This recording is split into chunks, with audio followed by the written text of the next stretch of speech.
All right. Finally, the red light is on. It's Wednesday night at 9 p.m. Rafael Esparza, we've been used to this spot for a long time, but off. I think I'm going to be bringing it back. Ben and Bananas, Dave Van Auken. Look at that in the top right corner, Jonathan Ramakan. John, how you doing, brother?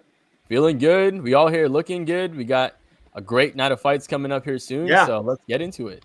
Let's get into it. Rafael Esparza, my man, how are you? I've been seeing you everywhere, been hearing you everywhere. Love the ascension of my main man, Rafael.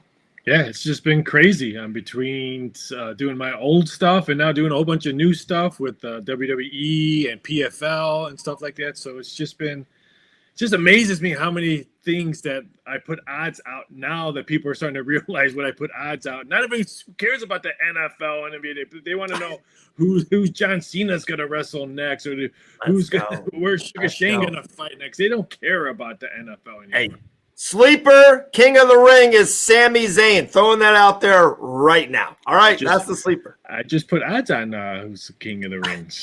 I'll tell you that right now. Sammy's, I think he's 16-1, if I'm not mistaken. Whoa, let me get action. Yep, let me get action. 16-1, him versus Gunther at SummerSlam. Come on. I have a feeling Goldberg might be coming out for Night of Champions to fight Gunther. Okay. I felt that I think that might be a Saturday night main event in Atlanta, Georgia. Goldberg's last stopping ground. That's nice. But wow, what a show. All right, what a show. UFC Atlanta, guys. We got Usman returning. One of the greatest welterweights of all time. You know, took a lot of time off. He's fought Chimaev, got the losses against Leon Edwards. He needs to get a win. They don't give him an easy matchup. They give him a main event versus New Mansa, Joaquin Buckley. Great fight there. Other good fights on the card. Co-main event, Rose Namajunas. Jonathan, real quick, I'll start with you. Do you see an edge somewhere on this card? Is there something that you say like, wow, you looked at the line, or you feel good about a fighter just getting the win and just we'll worry about the betting stuff later? Yeah, I mean, I think both of the women's fights, looking at the overs on the rounds, I think you can bet the overs on those. I think just looking at those matchups, those are pretty good ones. I was looking at the also on the main event, I think an over 2.5. I think Usman is a guy that can withstand a little bit of damage. So I've been looking at a lot of overs with some of the rounds. I've been looking at some of the potential finishes. But I think this main event is intriguing, right? I think the biggest question for Kamaru Usman from the time off, is he going to be coming back rusty, or is he going to be coming back revitalized? Right. So that's the question when we're going to talk about Kamaru Usman. But I think overall in the card there's a couple, like I said, those two overs for the females fights, just with the matchups. I see those as pretty lock worthy. Yeah, I like that a lot. And real quick on the main event, just my take on it. It's one of those things that I get the concept of we've never seen Buckley beat like the stature of guy of like an Usman, or just look at his lineup, his competition, his best wins, or maybe not phenomenal wins. But this isn't Kamaru Usman of 2020. This isn't Kamaru Usman of 2022. This is 2025 Usman. I just don't know where they're at of like this. I don't know if Usman's too much down. It's really a tough fight. I think after we watch it, we're gonna be like, it's gonna be so easy. I think we're gonna say if Usman's still got a little bit left in the tank, we're gonna be like, oh my goodness, guys, we really thought Buckley, a guy who really doesn't have a phenomenal win, was gonna beat a champ. Or if Usman gets smashed, like I think a lot of people in the industry does, Buckley's in his prime. It's just, Usman's, that's what happens at the end. That's what, all these guys get those Izzy, all right? And then all these guys get those 4-fight losing streaks at the end of their career. Rafael, where do you see, do you like the line where it's at? Do you think Buckley should be the favorite, minus 260 in that range? Does that feel good to you? Yeah, because I remember when me and you first started talking UFC and talking eyes, and you taught me one thing. Age always wins and loses in the octagon. It's true. Last time I checked, 38 and 31 is a really big difference when you put the gloves on and they shut. So, yes, rust is going to be there, but so is Father Time is going to be there. And I think, and even if Buckley does win, is that a significant win beating up an old man? I mean, he beat up a name. If he dominates, in my eyes, he beat up a name, not a significant win that's going to put him up. So I think age is probably the main reason why I think Buckley just dominates this fight. I wouldn't even look at the over on it. I would not shock me. And he's a southpaw. Buckley, he had problems with Edwards. I mean, so it's a southpaw. So I think that's gonna, if you put Rust and a southpaw in the octagon, and you haven't fought, and then you have closer to 40, that's not a good mix. That's over 3 if you want to look at that one. So I'm not a big fan of that one. But here's the main event, Rose. This one opened up as she was a minus 290 favorite when she opened up. There's some shops that has minus 240. I think she continues to come down. So if you can tell me that I can maybe get 220 on Rose, that's something you might want to look at. So if you like her, which I do, I do not bet that now. You wait till after the main events card starts going and see what the number is then. Because if they're continuing betting out, let's say Rose has a cut and she doesn't look good at the weigh-in as we see sometimes, then the money's going to continue to come in her. But I think you wait on her. You don't touch anything on this fight. That's a great point. I love that. I love that you always give that insight about when to bet. I love Rose in this spot. She hasn't done the Usman or the Izzy or the Masvidal. She hasn't done that. Hey, I'm not the champ anymore. I'm losing a lot. She lost to Aaron Blanchfield, one of the best in the division. She lost to Fiorot, who one of the best in the division, just fought Valentina very tough. But she's got wins against the Tracy Cortezes and the Amanda Ribas. And I think that's where I have Miranda Maverick. Like, I don't have Maverick in that top S tier. I love Rose in this spot. And every time I see her go down a point or two, I love it. I love it. Rose is probably my favorite bet on this card. Love Rose. John? And then on top of that too, like Miranda per se hasn't faced that level of competition. Yeah, not close.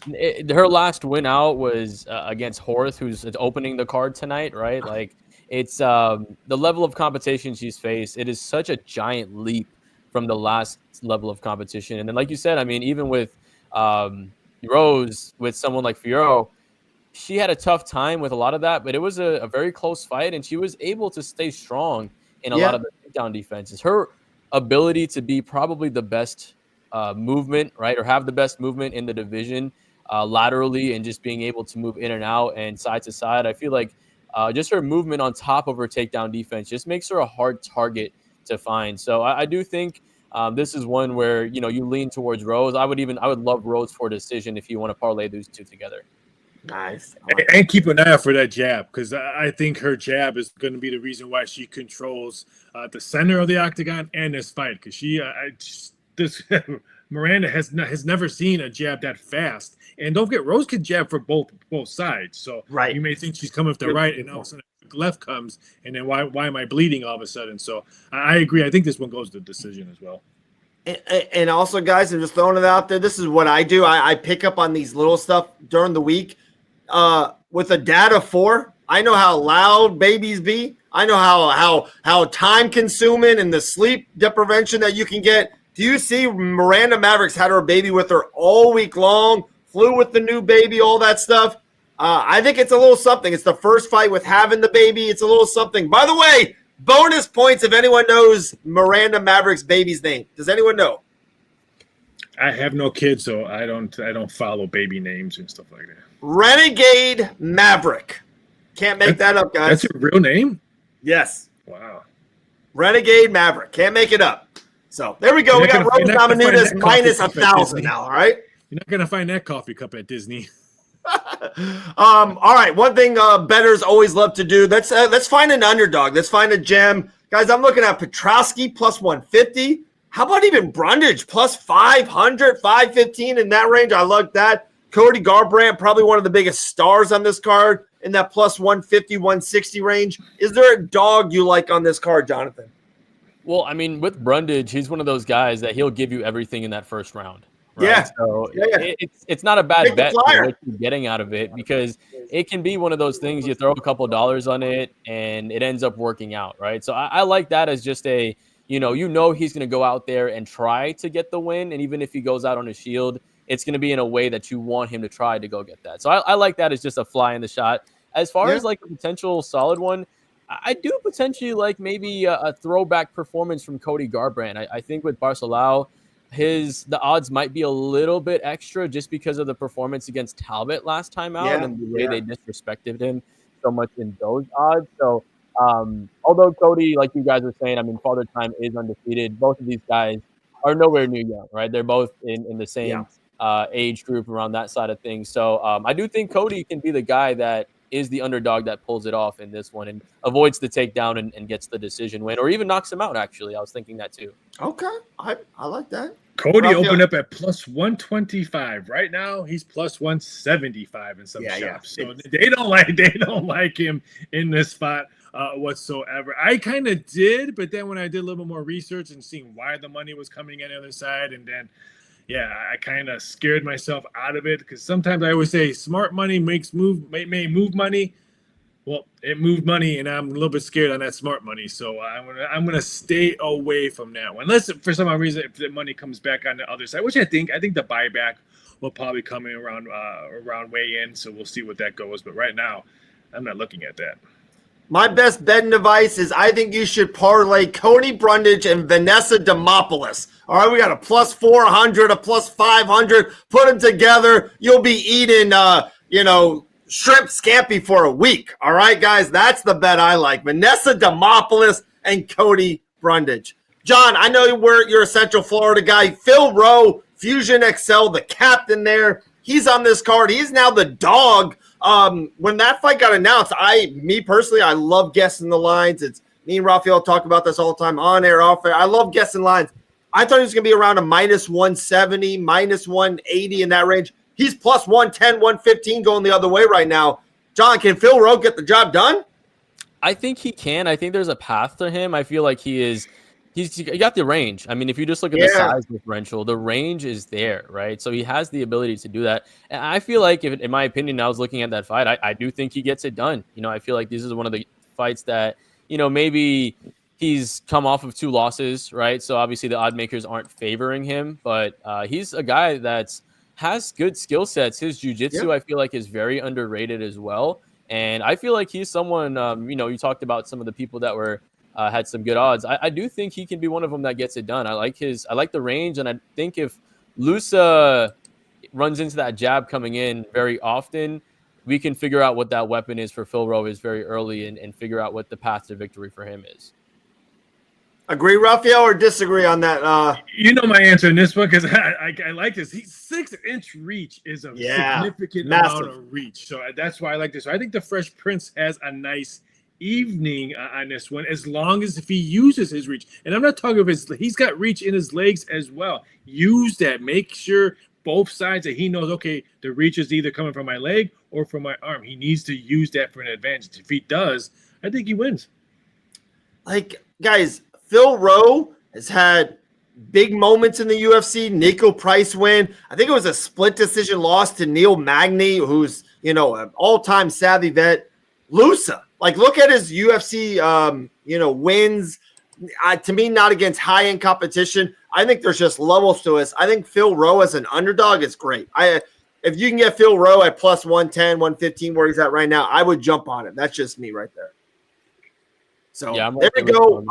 Buckley, Usman, we've done the underdogs. Is there any other thing on this card? I liked how you gave us the overs on the female fights, John. I know you've been watching the tape. Did anything else jump at you for this week? Yeah, I was looking at, just the Edmund Shabazian versus Andre Petroski. I think that's a live betting potential there, because we know that Edmund is one of those guys that, after the first round, he really does kind of wear out. And we've seen that time in and time out. And Petroski is, obviously one of those guys that if he can get you down, he's very dangerous. So I would say if you see Edmund, if they make it out of that first round and it's still going, maybe see what the live odds are looking like for Petroski there. I like that. I did that. I hammered live bet Mario Batista after seeing Patchy Mix in cement shoes for 45 seconds. So I like the live bet into the UFC. It's a dark horse. Rafael, did he nail something there on the live bet? You like that? Yeah, I do like that. He was one of the dogs that I was going to maybe, after you made fun of me with my other dog before we came on, I was going to mention that one is because I think he's really live. I was a little bit shocked. The money, I mean, he did open up a $2 favorite, so some small buyback came on that one, but I want to see what happens on Thursday or on Friday and Saturday morning, what this number is going to be. So I'm looking, that's one I have circled. Okay, I do as well. Petroski is grappler type, has been in 15-minute fights a lot in the UFC. I think he can get it done. I want to give 30 seconds. I like to over in that round, to over 1.5 in that fight too. I like that as well. I like a lot of overs in Hotlanta. You know, there might not be a lot of finishes there. You got a couple female fights. This fight won't go the over. All right, guys. You got Wellmaker at a -2,000. One of the we've talked to him multiple times here in Fight Bananas. Great kid, great pop in the hands. He's fighting like the fight legend of Mutani. What? How do you say his last name, John? Matino. Yeah, we talked to him too. What a bad spot, right, guys? He got back in the UFC, but a week or two to fight Wellmaker? Come on. That's a bad spot. It's tough. You go out on losing against Sean Malley, and you go out, you get 5 wins in a row, and you got to come back as a, crazy underdog on that one. So I think that's one. There is a couple of fights on this card that have some really serious odds on it. So maybe we figure out putting some of those together with some finishes and see how that can work. Yeah, I told him earlier it was like 10 fights in this card is $2 or higher. So I mean, when did UFC become PFL in boxing? I mean, because back then, I've been doing odds for UFC since UFC 15, so I've seen it where it comes to the numbers, and it's just getting higher and higher. So I don't know if maybe they're doing it because the books want more parlay action because they make more money out of it, or is it just so much lopsided of fighters now? On all sports, I'm not just talking about UFC. I've seen it in PFL. I could talk about boxing until my eyes come out. We've seen it in years past. Yeah. This is the worst I've seen numbers come out for UFC. I think 2025 has been the worst. It's been wild. I'm going to throw a curveball real quick, a Barry Zito curveball to all our older gentlemen. We know exactly what that is. Guys, the PFL tomorrow night, Nashville. Main event, Jason Jackson -170. Thad Gene on the comeback at +135. Guys, Jason Jackson's been nice to us, been good to us, but we are a Thad Gene podcast. John and myself, we've been talking with him for years now. He's a great kid. We like the kid. We've been posting him all week. I was going to be in Nashville if my Bloodline 8U basketball team wasn't undefeated. You know what I mean? We acknowledge. We're 4-0 right now. I couldn't miss any games. We're on a rhythm. You never mess with a winning streak. So I stayed home. But that's a great fight, guys. Tomorrow night, Thad Gene and Jason Jackson. Jackson opened up at -245 in this fight. And now he's -150. Now I love Gene in this fight.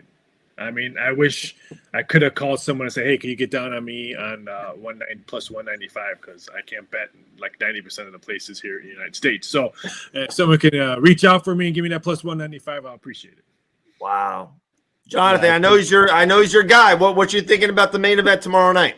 Yeah, I think it's going to be easily his toughest challenge, right? You're fighting a guy who's a former champion in multiple ways. I mean, he figured out a 27-0 puzzle. Like I said, it beat a guy that was undefeated for the longest of times. We talk, everybody talks about his striking and just what he does. His grappling is also, I feel like one of those. He's just he's a true mixed martial artist, is Jason Jackson. And I'm a big fan of his as well. Yeah. I think that Gene. I think he has the momentum riding on his side, and I think as well as he's just growing every fight. Every time we see him out there, he's a better fighter. Even the last fight, his competition wasn't someone easy. He went and knocked him out, and he called that shot as well. Oh, yeah. Talked to us all week about it. Exactly. So it's one of those things where I think this is almost like just kind of like with some of the fights we see here in UFC this weekend. It's almost like a passing of the guard type fight, right? We'll see if Thad Young is ready for that and to make it to the World Championship finals there at PFL. He'll be a +125 probably. That's a closing number. So like I said, Jackson opened up at -245. I can't believe he's probably going to be a -140. We're talking a full dollar move. I'm so happy you said that, Rafael. Where's the line of demarcation for you? Like you're even leaning on the Thad Gene side, but if it gets down that low, are you gonna be like, wait, guys, he's a veteran. Jason Jackson's been here before. He was coming in at -240 or 220, wherever he started. If he gets down there to -120, 130, do you think about going back on that side? It feels like there's a lot of value there. For an odds maker point of view, I went back and forth with other odds makers. I'm like, no, you can't open up minus 245. It's way too high. I thought they should open up like minus 165. And we went back and forth. As you can tell, I lost. They still opened up at that number. So it didn't shock me that we're seeing it right now. So now some books are probably panicking, or they moved it quickly and got a lot of buybacks, so maybe they're not stuck with that bad number that they posted up right now. I just think it's really good matchup in this fight, and I just think Gene is coming in. You said it, Jonathan. Momentum is on his side right now. Calling a knockout is probably huge for his mental and the momentum that he has coming into this.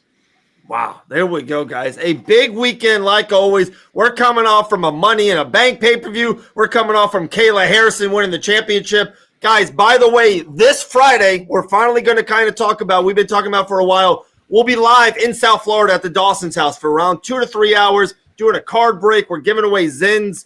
We can finally announce Kayla Harrison will be in the building with that new shiny Bantamweight Championship on her shoulder. We cannot wait. It's going to be a great time Friday. Jillian Robertson will be there live in the building, probably around 5 to 7 UFC big names, and maybe someone who has a last dance coming up very soon in New Orleans. So should be a fun time. 1 p.m. Eastern Friday. Guys, anything else on UFC Atlanta or PFL Nashville?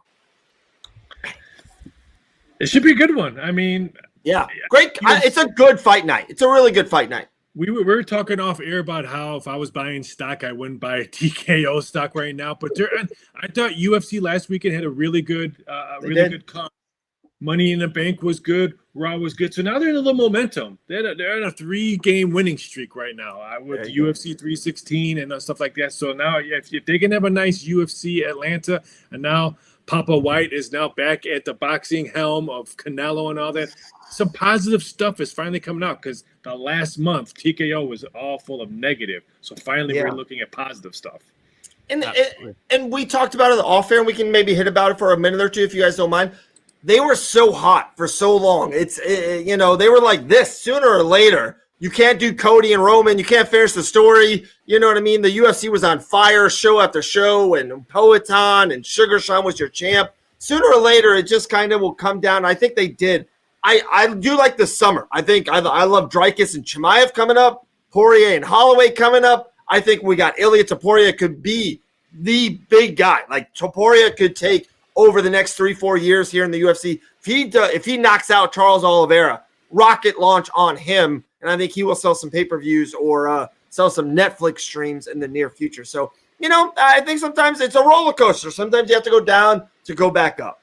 I used to tell people, I think UFC was like NASCAR, like 10 years. Remember when NASCAR was red hot and every state wanted 2 races? Oh, we just want 1. We want 2. Yeah. And then it fizzled out because Jeff Gordon's left. Tony Stewart's left. We mentioned this off air. UFC needs that name. John Jones ain't coming back. He's never going to be in the octagon again. Conor McGregor not going to be in the octagon. Sugar Shane just coming off a loss. So people names that they want to see, we're not going to see them like we want to see them. So they need someone, just like wrestling needs someone. Roman Reigns ain't going to be there forever, so they need that. And I think that's what they're looking at right now. So if you're UFC, you named a couple ones that needs to take over. Maybe it's going to be another female. Ronda Rousey carried the torch for UFC for many years. Maybe it's going to be a female that's going to carry that torch. I can't believe that I had to make Kyla minus 170. Here's another one. I fought back and forth with other odds makers. She should be a $2 favorite. $2 favorite. I'm sorry, man. Nunez, you're a great fighter, but you're rust. You're a mom. You probably haven't been training much. And Kayla's a beast in there. So I thought she should have been a solid $2 favorite. I think she gets bet all the way up when it gets closer to the fight or when they announce it. I think she's going to be a $2 favorite. So if you can get minus 165, which other books have, I say you grab it now, because I think it's going to probably be $2 or higher. Wow. The great Rafael Esparza, the best in the business. My man, do a little, little commercial, a little promo right now. I know you've been everywhere. I've been seeing you just everywhere. I love it. I've been loving watching the ascension of Rafael Esparza. So give a little promo real quick. Yeah, you can catch me on X at VSI.Sports. You can see me on Instagram at Rafael Esparza. You can find me on Amazon Prime, YouTube TV, Direct TV, Monday through Friday on Coaching Company. Pretty soon I'll be on Busted Out on Sirius on Tuesday nights with Coachman and Vince Russo. I have a lot of stuff coming up, so it's just crazy. And then you can't our point guard, when we went to Biloxi, Mississippi, and we turned back AAU team, a 40-year-old Dave Van Auken and the point guard Jonathan Ramakon. Hey, we get the wins over here, John. I always trust in my point guard. We always got it here. We keep it as a team. We keep the ball moving, and we got a finals game tonight as well. So we'll see how that goes. I don't know what you're talking about. The Knicks are out of it. I'm done watching basketball. You can't even get a head coach. I know. We'll see everyone in October, guys. All right, UFC Atlanta. Hey, bet on the overs and bet on Thug Rose Namajunas. Have a great night. We'll see everyone Friday, 1 p.m. on the East Coast. Big live show. See everyone then.